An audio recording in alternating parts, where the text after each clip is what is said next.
So that would have been the perfect time for Johnny Smith and the Late Break Show to get involved. Yeah, definitely. So this was just about to be auctioned at Matthewson's. It was, yes. It started with a birthday gift and led to a full-blown love affair with a forgotten British classic. This is the story of how one man's casual driving experience led Jack to chasing this car down just before it was going to auction. This is Jack's Hillman Minx. Welcome back to Resto Revival. I'm your host, Will. Let's get into it.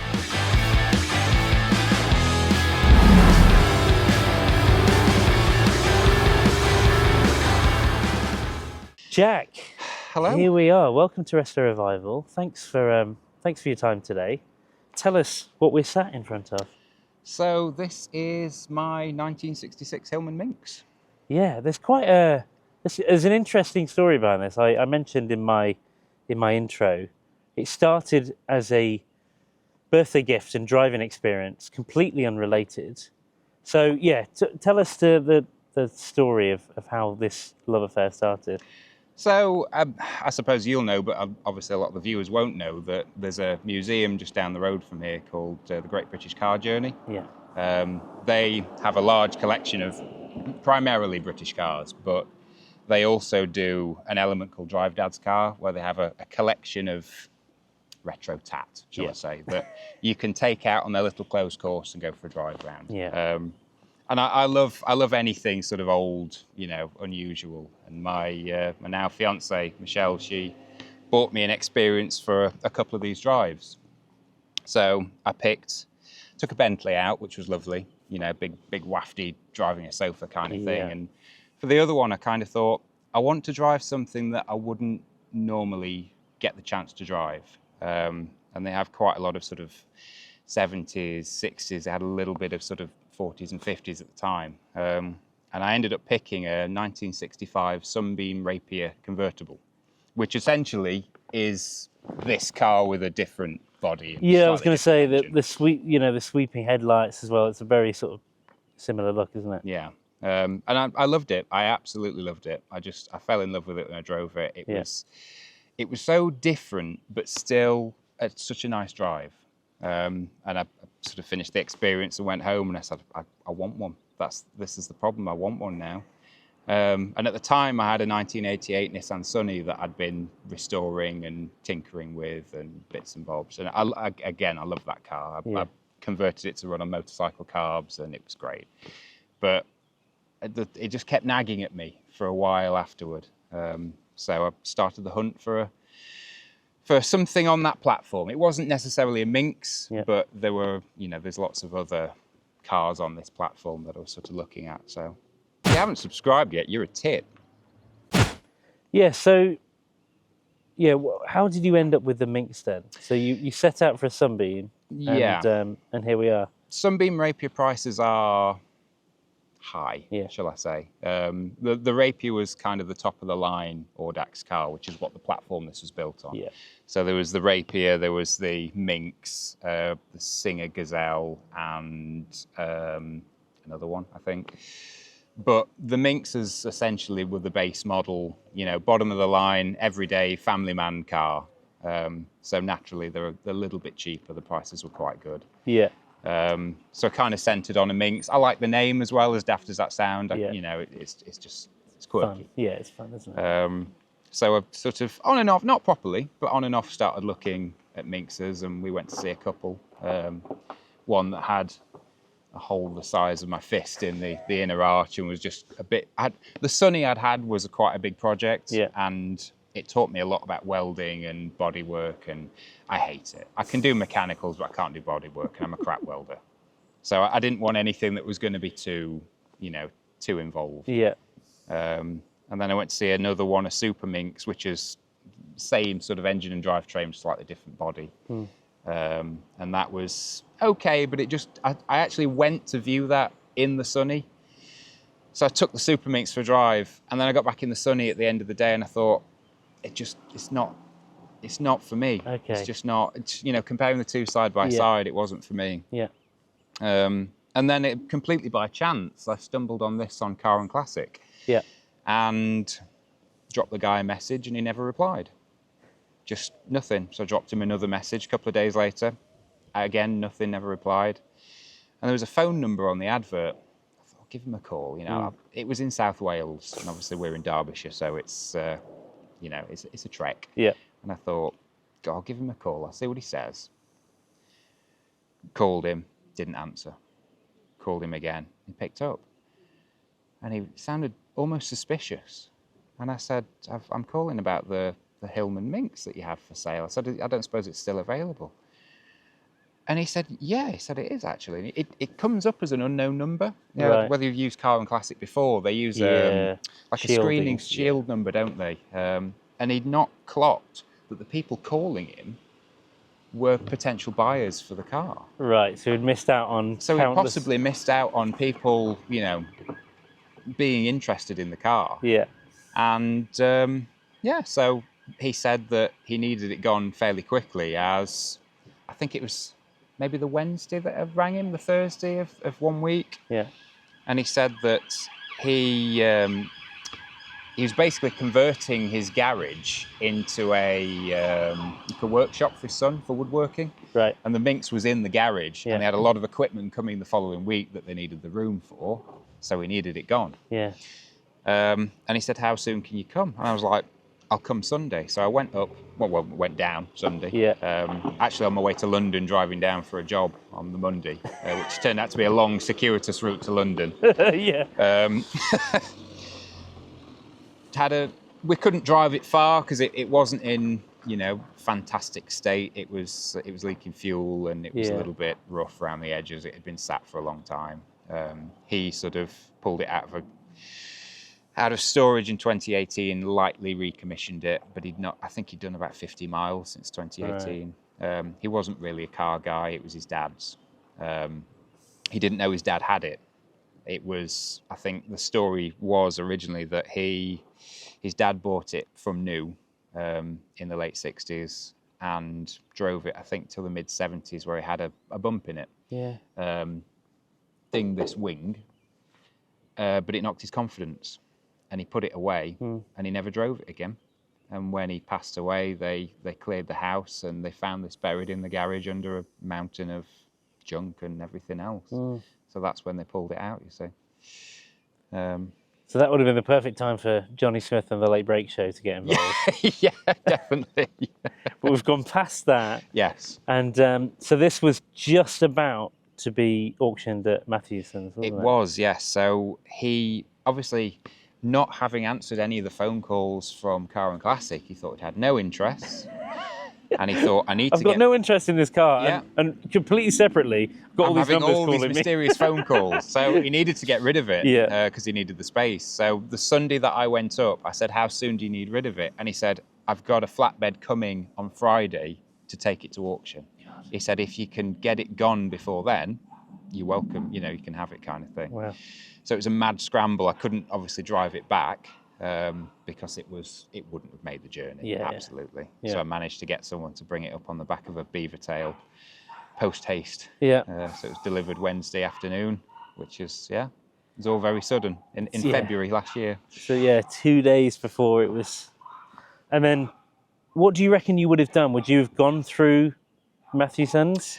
I don't think I'd have followed it up, to be honest with you. I've got a bit of an aversion to auctions. Yeah. I'm not good on eBay. I always lose out, and I think I would be the same in a car auction. Well, that's it. It would have been the realms of public domain. You could have got outbid. You could have got really carried away and completely overpaid for it. So it's nice that you saved it just before auction. So talk us through the journey from then, getting it home on a flatbed to where it is today. So after sort of coaxing it off the flatbed and getting it on the drive, I tried to do some, it was still on ancient dry rotted tyres. It was, it wasn't in a particularly drivable state. So tyres was the first thing that I wanted to do to it. However, it needed to get to a tyre place. So changed the oil, fixed the leaking fuel hoses, managed to patch it. The windscreen wipers didn't work, and obviously it's February, so I had to get those going.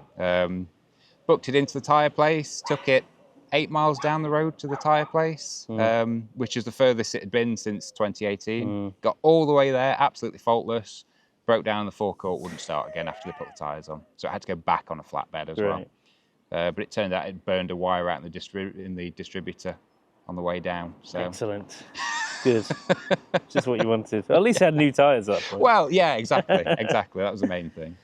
Yeah, okay. So then more work? Yeah, more work after that. I replaced all the dodgy distributor with electronic ignition, and just modernising really. Yeah. I think a lot of people in the classic car community have an aversion to modern technology, and I get that, because obviously it's the whole back in the day things were simpler mentality, and to a degree it was, but some things to me, they need to be modernised, especially in this day and age, for keeping a classic on the road. So really it's been modernisation, just sort of fixing things that have come up as I've gone along really. It's a rolling restoration, as much as I hate the term. I put an overdrive gearbox in it, which was my main mentality behind that, was going down to Goodwood in May for retro rides. I knew I would not like to do the journey on a 4-speed short ratio gearbox, so I had to source. These never came with overdrive, so I had to source a gearbox, which again was a task in itself. The box itself came from Scotland, and the prop shaft and some of the other bits came from London, so it's just running around the country gathering parts and collecting everything for the job really. Wow.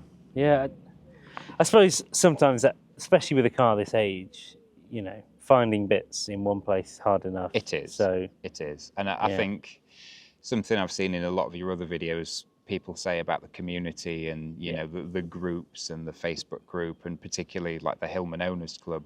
They've been absolute saints in helping me out. I'm mechanically inclined. I've been working on cars and bikes for going on 18 years now, but there's still things on this that you look at it and you just think, why on earth is that like that? Because it's old tech, it's different to sort of. I've worked on 80s and up, and then you drop 20 years and it sort of throws you a bit. Yeah, so I can imagine. Did you utilise those Facebook groups quite a lot? Absolutely. And one of the first things I did was join the Owners Club officially, which is it's been nice to have those contacts and just to meet the people that behind it all really, which is lovely. Cars should be driven, and I think people who trailer them to shows, it's not really not my bag. It's a car. It's designed to, fair enough if it's multi-million pound, mega expensive car, I get that. But your average, everyday sort of enthusiast car, just drive it. Yeah, I think with a car this age, you get a lot more problems if it's just been sat around. You do, and you kind of have to expect that. I don't go anywhere without a boot full of tools, and I did have a fella remark to me. We'd parked up and we were chatting to people around us, and he said it's not very reliable then. I said, what do you mean? And he pointed at the open boot and the box of crap I've got in the back, and I said, it's never left me stranded yet, apart from the tyre incident. But it's just in case it's box. Insurance. Yeah, exactly. So you just have to be prepared for it. Yeah. And have you taken it to many shows? Have you entered it into anything like that? Not really. All the shows this year, I wanted to do it more this year, but a lot of the shows have coincided with other things going on, and I've just not managed to find the time to actually go and do it. And it's not a concourse car. It's got stone chips and dodgy paint, and it's mechanically rock solid, but it's not particularly a looker. Yeah. It's not bad, but it's not perfect. Yeah, and I have this conversation with many of the people that I've had on the channel, and there's a usability element to. If it's absolutely flawless, then you're almost scared to take it out. You don't want to put miles on it. You don't want to risk it getting damaged. You don't want to reduce the sort of value of it. So I think this is a really good level of. It looks fantastic. It's a head turner. People stop and talk about it. But equally, it's not in priceless condition. No, and it's perfect for me because I'm not lucky enough to have a garage. I don't have dry storage. It lives outside. Granted, it's covered. But if I had a perfect car, I would cry every time I put that cover on. Because there should be. I'd love a garage. I'd love dry storage, but money. Everything's expensive. Everything, yeah. But I was going to say, for its age. Oh yeah. You really forget how old this is. Yeah. Really, it's in remarkable condition. Yeah, no, it's brilliant. I love it. I love it to bits. We're getting married next year, so it's going to be our wedding car as well. So after that, it's definitely same for life, because you can't get rid of your wedding car, can you? No, yeah, I've had again many guests on the channel that have had their car as a wedding car, and that seems to be the sort of ceiling moment. Yeah, definitely. It stays with them for life after that, and yeah, everything you said feels like a forever car for you, and those are my favourite type of cars to film with, because it just means that a little bit more. Yeah, it does. Yeah, there's personality, there's soul to it, and I think for me, because it's Michelle's fault, I ended up with it. It's only right we use it as the wedding car, really. When we first got together, she didn't really have an interest in cars. Yeah. But I think one thing she said to me is how she sees how much it means, and how much time I spend working on it, and how many friends I've made through cars and through sort of the hobby. And like you say, it's the personality, it's the soul, that's the side that she likes, and she loves it. Every chance we get, we try and go out in it, so it's just nice. That's great. Yeah, that's great. Well, I'd like to look under the bonnet. Feel free. And then we'll take it for a drive before the clouds come. Yeah, brilliant. Awesome. But it's relatively clean. I've done a few bits. I've put an alternator on it to replace the dynamo generator, which the alternator is actually off my old Nissan Sunny. Saved that when I parted it out, as it was only about 2 or 3 months old, so I thought it's a shame to waste it. It's refreshingly simple under here, isn't it? It is, yeah. I've never seen this so exposed and so open before. I don't think that's the original place for it. It didn't have a fuel filter originally. No.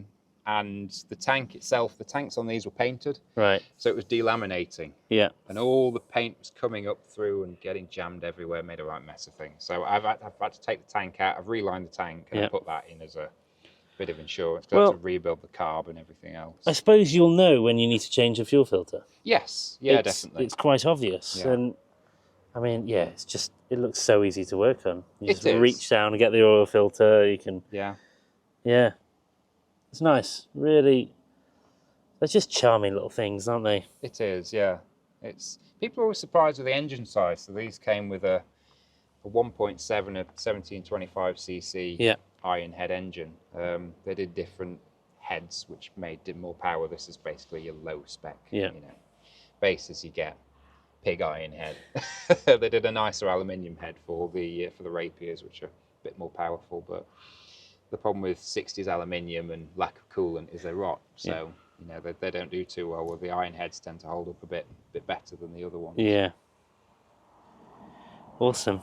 Well, I'm dying to get this out on the open road. Let's do it.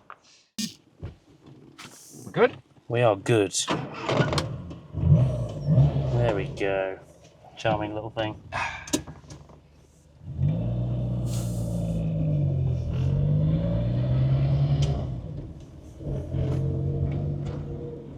I imagine you get a fair amount of people stopping you, talking to you about this. I do. Is it the classic, my dad had this, my mum had one of those, I used to work on one of those? That was my first car as well, which is lovely. It's nice to meet people and sort of hear about their experiences as well.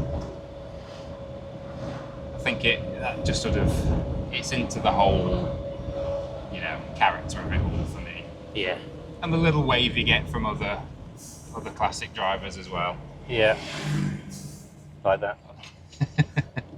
I do keep a spreadsheet, and I have got a figure of how much I've spent on the car, and I do look at it and it makes me cry sometimes. But I think... Do you share that figure with your fiancée? Oh yeah, no, she knows. Yeah, she knows. It's a lot of people are like that. I'm not telling anyone. No, we've always been in it together, which is nice. But I think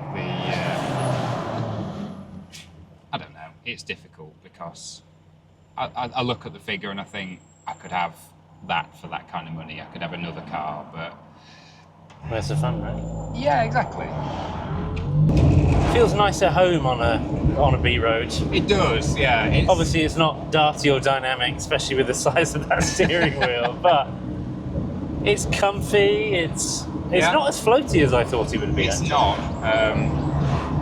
I've actually just replaced the anti-roll bar bushes with poly bushes, which has taken a lot of the slop out of out of cornering, which is a massive help. But no, it does well for what it is. I think the thing I like about it is it's not a fast car. No. It doesn't need to be. No. But it's still plenty powerful enough, you know, for modern traffic. I was going to say again, for 60-year-old engineering as well. It does really well. Yeah. And it is quite primitive 60-year-old engineering. There was a lot more modern cars out there than this at the time. Yeah, we were saying off camera that, you know, in its day, in the context in which this came out, this would have been a very normal, you know, family car. Yeah.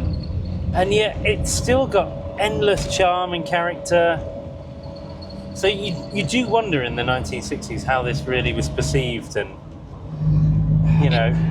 The sad thing is it probably wasn't. No. It was the same way we'd look at like you said, a Vauxhall Astra or a Ford Focus today. Yeah. It was a tool. But I think that's part of the charm for me, that it isn't anything special, but it still survived this amount of time. You know, it still lasted. It's still going strong. Yeah. But it's just such a nice drive. Yeah. It's a nice place to be. Yeah, it really is. I feel like it's a very me car. Well, that's what it's about, right? Everyone is so different with their tastes, and yeah, you know, it's about finding that right car for you, and that's what I like. I like the fact that you've found that car that kind of sums up you and makes you happy. And, well, thank you for today. No, it's been lovely. It's been nice to meet you. I've really enjoyed it. It's great to finally experience the Hillman Minx. Not many people say that. Well, I'm saying it genuinely and not sarcastically. So, yeah, it's been a really nice experience. So, yeah, thanks for your time. Yeah, my pleasure. If you've enjoyed today's video, do give it a like, and if you want to hear more stories like this, then subscribe. We'll see you next time. Don't hit the sheet.